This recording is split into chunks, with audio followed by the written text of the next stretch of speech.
where the moon lights. An excellent day for an exorcism. I'm your number one fan. Hey up and welcome back to the Rate Scary podcast, the show where we delve into subgenres of horror one by one and see if they are actually rate scary. And I am your host, I'm Zara, otherwise known as Scary Zara Mary. And I'm sad today. I'm sad because this is the penultimate episode of our torture series. So if you're new here, like I said at the beginning, what I do is go into a subgenre of horror and delve into some of my favourite films from that subgenre. I've done gothic horror, and this is me kind of starting to wrap up torture horror with this episode. So we've got this one, and then I was going to end it here, but Sam from Horror, Halloween and Home, when she came on the podcast, go back and listen to that episode if you haven't already, convinced me to do one more episode, which is going to be the Human Centipede. So thanks, Sam. You've managed to extend the torture series ever so slightly. But today we are going to be delving into Hostel. It is a favourite of mine. I rewatched it recently and it's made me even more excited to talk about it, actually. Definitely a bit of a Marmite film for people, which is another reason why I thought it would be interesting to talk about. But I do want to give a heads up, like always, I am going to be going into a lot of detail about this film. So if you don't want spoilers, now is the time to save this episode. Go and find Hostel online or go and buy it online or anything like that. Give it a watch because I'd love to know your thoughts in the comments about this film. And just don't spoil it for yourself. Come back to this episode once you have seen it. Hostel is about a group of friends, two college students, Paxton and Josh, traveling across Europe with someone that they've met along the way. He's Icelandic and he's called Ole. And they're in the Netherlands and they visit an Amsterdam nightclub followed by a brothel. At the end of the night, they're not able to get back into their hostel because the hostel has a curfew, and they accept the offer of a man named Alexei to stay at his apartment. And he convinces them that instead of going to Barcelona like they had planned, they should visit a hostel in Slovakia because he says it is filled with beautiful women. Needing no real convincing, the three of them then get on a train to Slovakia, and on the train ride they encounter quite a strange Dutch businessman. He touches Josh's leg and Josh yells at him and causes the businessman to leave. But they arrive in Slovakia and they find that their roommates at the hostel are two women, two very, very beautiful women called Natalia and Svetlana. And the women invite them to a spa and then later to a disco. They obviously join them for the night out, and just for a moment, Josh exits the disco and he's accosted by a gang of Romany criminal children. But luckily, the Dutch businessman that they encountered on the train earlier intervenes and defends him, and Josh apologizes for the reaction that he had earlier on the train.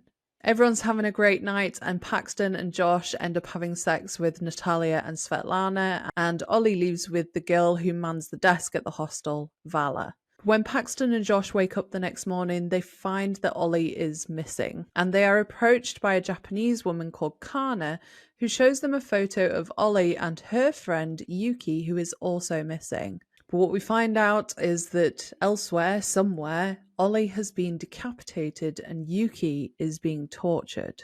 But Josh and Paxton do not know this. Josh is really anxious to leave based on everything that's going on, but Paxton manages to convince him to just do one more night out with Natalia and Svetlana. So they decide to do that, and while on the night out, the women slip them both tranquilizers. Josh faints on his bed, while Paxton manages to stumble into a pantry in the bar and is locked inside for the night. We then see Josh waking up in some sort of dungeon. He's strapped to a chair, and the Dutch businessman begins maiming him with a drill, and he's making holes in Josh's body, like in his legs and all sorts. And what he decides to do is probably one of the worst scenes in Hostel. It makes me cringe. He slices Josh's Achilles tendons and then uncuffs him from the chair and tells him he is free to leave. And Josh gets up, and obviously because his Achilles tendons are cut, he falls down immediately. So the Dutch businessman grabs hold of him and he slits his throat. We then cut back to Paxton, and he's woken up and he's conscious and not quite with it, but he returns to the hostel where he learns that he had supposedly checked out, and he's greeted by two different women who invite him to the spa, very much like Natalia and Svetlana had. This makes him really suspicious, so he manages to locate Natalia and Svetlana, and Natalia takes Paxton to an old factory where he sees Josh's mutilated corpse being stitched together again by the Dutch businessman. At this point, two men drag Paxton down a hallway, and he passes by several rooms where other people are being tortured, and Paxton is restrained and prepped to be tortured by a German client named Johann.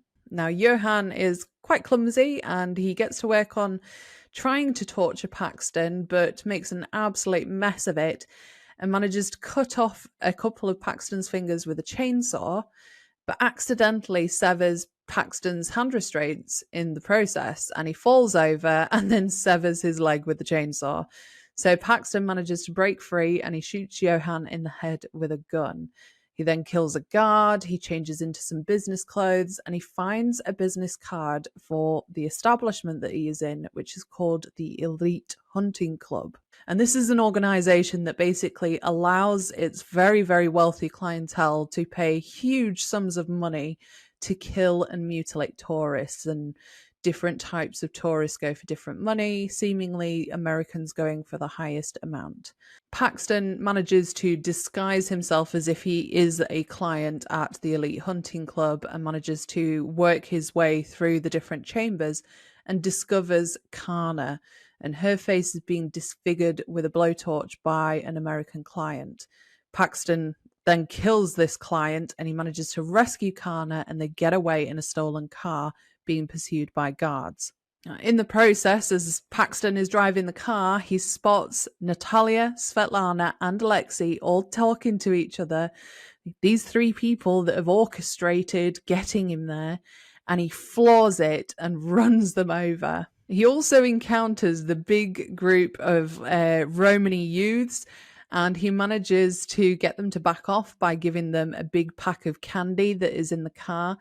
And clearly he tells them to attack the people pursuing him, because that is then what happens. Both him and Kana then make it to the train station after much stress, because there are roadblocks in place. There are people that have been alerted to say that they have broken free.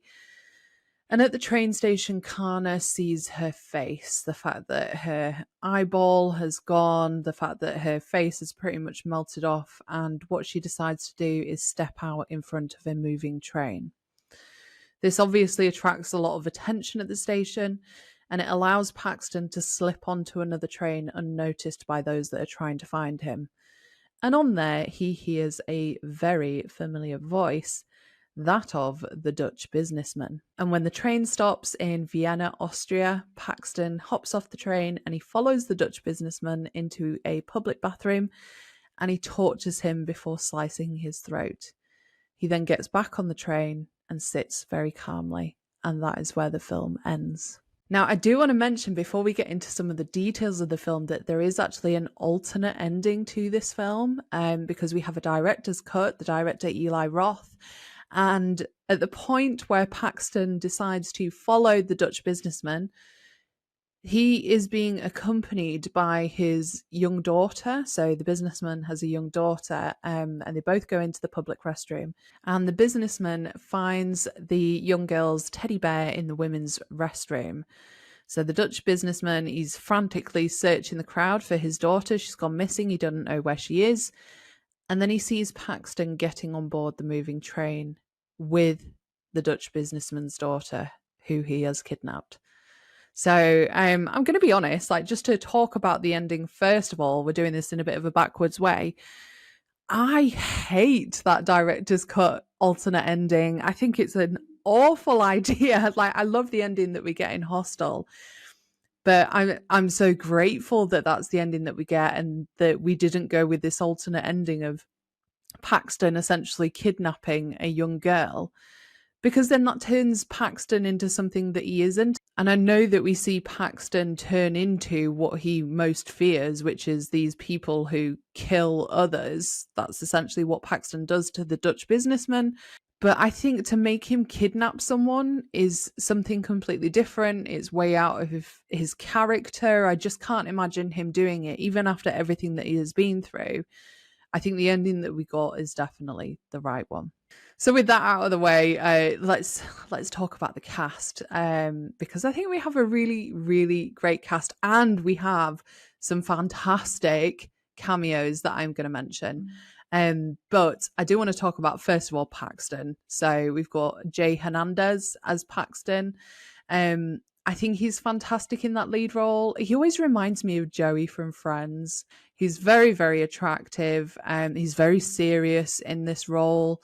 I get the impression that he's definitely the glue that holds this traveling group together, the three of them. And I thought Jay Hernandez was great in that role. We then have Derek Richardson as Josh Brooks. I didn't recognize Jay Hernandez from anything else. I don't recognize Derek Richardson from anything else either. Like, if he was to pop up in a show, I'd just think, oh, that's Josh from HOSTEL. But he does come across as this really lovable, cute, kind of a dork, asthmatic, just doesn't want to try anything new American guy, like wears a bum bag, is a bit of a doofus in a really endearing way. And I think both him and Paxton work really nicely together. They sort of contrast each other, but clearly are very supportive of each other as they're going on this trip. We then, of course, have the third person in our traveling trio. Playing Oli is Athor Gudjonsson. I think he's fantastic. He has some of the best lines. Like, he is the comedic relief in this film. Like the fact that he says, "Of course, my horse," a number of times throughout this film has stuck with me since the very first time I watched Hostel, and I still quote that today. Like, someone will say something to me and I'll go, "Of course, my horse." And I really, really hope that they know where the reference is from. Otherwise, I must look like an absolute fucking lunatic. But I think he's fantastic. He's cringe. He's a doofus. He's bold. He's charismatic. And I just think he's absolutely fucking fantastic. I then also mentioned the fact that we've got a number of cameos in this film. Someone who's less of a cameo and more of a role. We've got this American client, the one who's torturing Kana. He is played by Rick Hoffman, someone who is very well known, more so in America than I think globally. But the most recent film that I'd seen him in was Thanksgiving, and I thought he was fantastic in that as well. He's been in a Lethal Weapon film. He's been in 2 parts of Hostel, part 1 and part 2. Part 2 uses like archive footage of him. But like, he's just fucking unhinged in this film, and I think he's brilliant. He's got a very memorable face, so I think when you see Rick Hoffman in something, you know him instantly. But a few people who you might not have spotted, Eli Roth actually makes a cameo in this film, so it's his film. He is the director, the writer. He's just in the background as an American tourist in a coffee shop, pulling a bit of a Hitchcock there, making a cameo in his own film. And then someone that he also put in there, like his best friend, we'll talk about him in relation to this film, but Quentin Tarantino. He's someone who's partying, he's screaming out of a hotel window. Of course, why wouldn't Tarantino be doing that? But the one that I do want to mention, which I just think is fantastic, and I only noticed it this time round while watching Hostel, and I think that's mainly because I've been doing a bit of a, I suppose, torture binge over the last couple of months, thanks to the podcast. But we have a client who is leaving the Elite Hunting Club, and Paxton asks him, "How is it in there?" And this client says, "You will want to spend all of your money." And the person who is playing that role is Takashi Miike. So if you are not familiar with the name Takashi Miike, you absolutely need to be. He is essentially the man that is arguably responsible for the very earliest torture horror, and that is Audition from 1999. He is also responsible for Itchy the Killer from 2001. Like this guy is behind so many films, but those two in particular as torture horror films, he is just an absolute icon. And I think it's such a smart move for Eli Roth to include him as a cameo, just as a little nod. I think is just wonderful, because it's Eli Roth clearly acknowledging that Takashi Miike has had an influence on this film. So I think that that is absolutely brilliant. So I have touched on him there, but Eli Roth, our writer and director, this wasn't his first film. Cabin Fever was his earliest release, I think, in 2002. Had huge success. He got a lot of praise from various different industry figures, one of which was Mr. Quentin Tarantino, who placed that film in his top 10 and immediately reached out to Eli just in the hopes of working with him on a future project. And Eli Roth at the time was being offered loads and loads of studio directing jobs, mostly horror remakes. So he got offered The Fog, he got offered Texas Chainsaw Massacre, he got loads of others, but Tarantino is the one that advised him to turn them down and instead focus on an original story and creating that after seeing what he had done with Cabin Fever. And while spending time with Quentin Tarantino, Eli Roth was brainstorming various different ideas in order to do a low-budget horror film. And the idea for Hostel essentially came about in conversation about the sickest thing you could find on the internet. And the guy who he was talking to shared with Eli a Thai murder vacation website that he'd come across on the dark web, where you could pay $10,000 to shoot someone dead. And this guy described it as the most disturbing thing he had ever seen. And obviously this then got the cogs turning in Eli Roth's head, and he decided that he wanted to make Hostel a film about backpackers. And Tarantino absolutely loved this idea and encouraged him to make it immediately. I think they made a draft that day, and that formed the basis for Hostel. And originally, Eli wanted to make it in the style of a documentary, so he would have real people, he'd have real locations, supposed underground murder vacation spots, but he couldn't find any credible information on the topic, so he scrapped that and decided to use somewhat fictional locations and characters. And it's worth touching on, actually, the location, because you'll notice that the film obviously takes place overseas, and Elite Hunting Club is set in Slovakia, and the principal photography took place in the Czech Republic.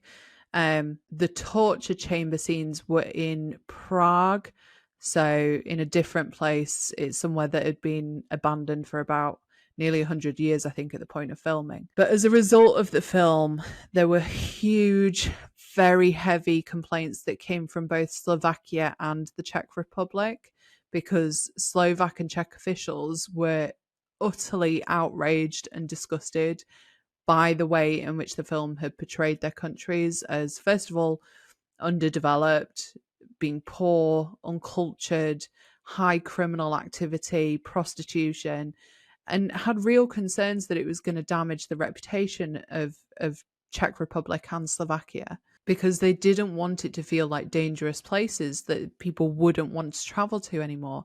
And the tourist board of Slovakia actually invited Eli Roth on an all expenses paid trip to their country, so he could see it as not made up of rundown factories or ghettos or kids who kill for bubblegum. Now, Eli Roth defended himself. He said that the film wasn't meant to be offensive.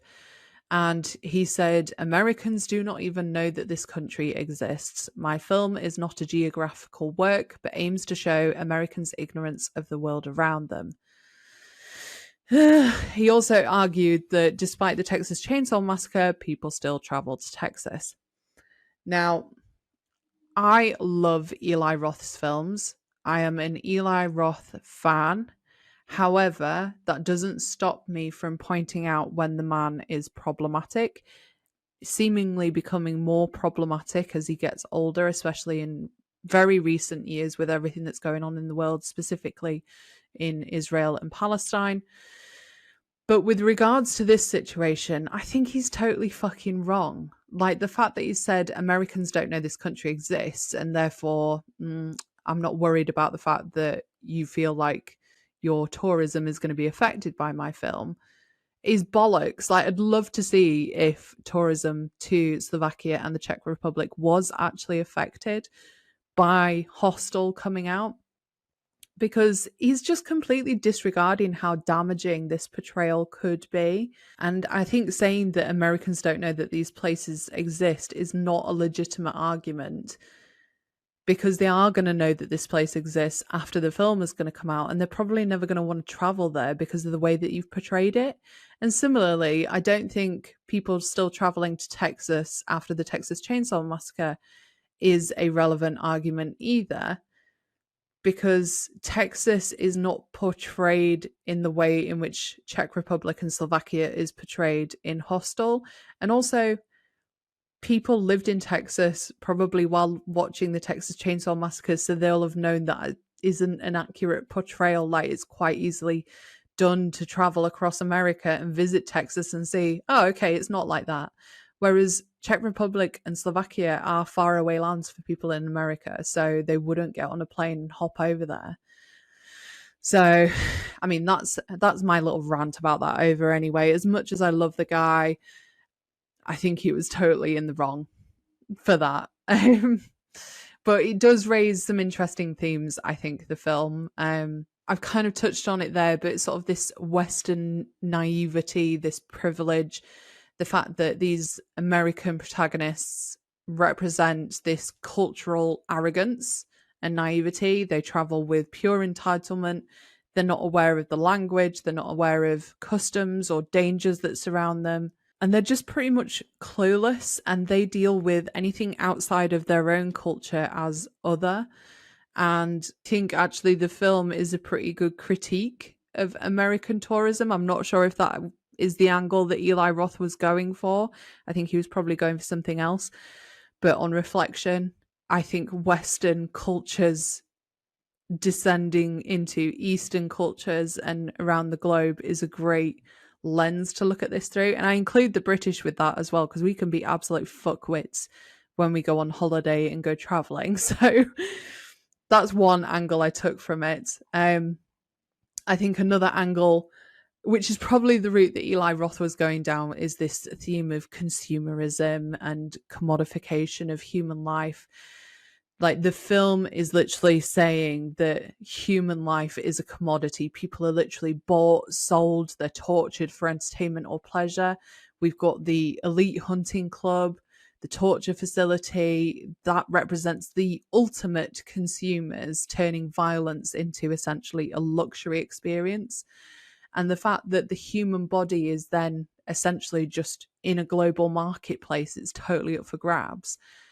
And it kind of taps into that fear about capitalism without ethics, like where even life and suffering are up for sale, basically. And I think that mirrors how developing countries are often exploited for labor and resources. But in Hostel, the resource is human suffering for elite enjoyment, essentially. And I think that idea that you can buy anything, including people, including violence, is very much linked to a global system that lacks moral checks. I think it's I think it can be really interpreted as a bit of a mirror with regards to sex tourism, organ trafficking, war profiteering, all of these real world byproducts of global inequity that we know exist, but hope doesn't exist, and try to stop these things. They still go on. And I think Hostel is a great representation of that. Obviously, we've got to talk about the violence that we have in the film, but that is very much coupled with voyeurism. And actually, upon watching it this time around, I realised it's very cleverly done in Hostel. I keep wanting to call it hospital. I keep tripping over my words. It's very cleverly done in Hostel. We are implicated, the audience, as voyeurs of what is going on. We are in this spectacle of violence. And, you know, that question that's always raised about why do people watch horror and what enjoyment is there from seeing other people suffer? The camera in this film really lingers on pain. Like, we do not cut away from pain. Like, when Josh is getting his tendons severed, we see that. When he's getting his throat slit, we see that. When Kana is getting her face burned off, we see that. And it makes us complicit in the elite hunting club. And this is, again, at the time, the reason why it's in this torture series, it's at a time when horror cinema was becoming more and more brutal and explicit, and it was accused of sadism. But it also comments on why people watch violence, because the film forces you to confront your own voyeurism. And I think we go on a similar journey to Paxton in this film, where he starts off as this carefree tourist and then turns into someone who is swallowed up by this brutal industry, kills to survive, and he just loses his innocence completely. And we go on that journey with him. Like, we start off entering into the film completely innocent, and then you come out of the film having seen some horrendous stuff, but egging Paxton on towards the end, the fact that he gets his revenge. And it's almost like this moral crisis of identity that we go through, that Paxton goes through, showing that beneath this very civilized veneer, savagery is very close to the surface, even in people who we might think are good. Do I think that Eli Roth's Hostel is the greatest ever torture film to exist? No, I don't. I think it's got a lot of flaws. I think I can create themes out of this film. Do I think that Eli Roth went into this wanting to portray an important message? No, I don't. I think, yes, it is a critique of consumerism, but that's probably as far as Eli Roth wanted it to go. And I just wish that there was a little bit more of a substance to it. I think it's great that he challenges us as the audience to look beyond the screams and see this world where privilege is elite, capitalism exists, violence is packaged for consumption. I think it's a great gore fest. I love the fact that the camera doesn't cut away, and the fact that we get to see all of these horrific things play out on screen, because I think Eli Roth does actually do a very good job of that. Like I mentioned, Cabin Fever is one of my favorite disgusting films that I've ever seen. I still can't shave my legs in the bath without thinking about that film. Green Inferno is a weird comfort film of mine. I think he does grotesque very well, but I would never expect Eli Roth to come up with a complex and deep story that I need to ponder on. But I still enjoy Hostel. I still like putting it on sometimes, just as a form of escapism. But I would love to know what you think of Hostel. Like, do you read into it as much as I do? Do you think Eli Roth set out to just make a bit of a gore fest, or do you think that there's some actual meaning behind it? Do let me know in the comments of this episode, wherever it is that you are watching or listening. Or you can come and follow me on my socials. I am at Rate Scary on YouTube and Instagram, and at Scary Zara Mary on TikTok, Instagram, and Letterboxd. And I'd love to know what you think. But until then, I'll see you with our episode next week, with the final episode of the torture series. And I'll see you with this then. I'll see you soon. They're coming to get you, Barbara. I guess everyone's entitled to one good scare, huh? I'll be right back. Game over. It's all for you. Beware the moonlights. An excellent day for an exorcism. I'm your number one fan.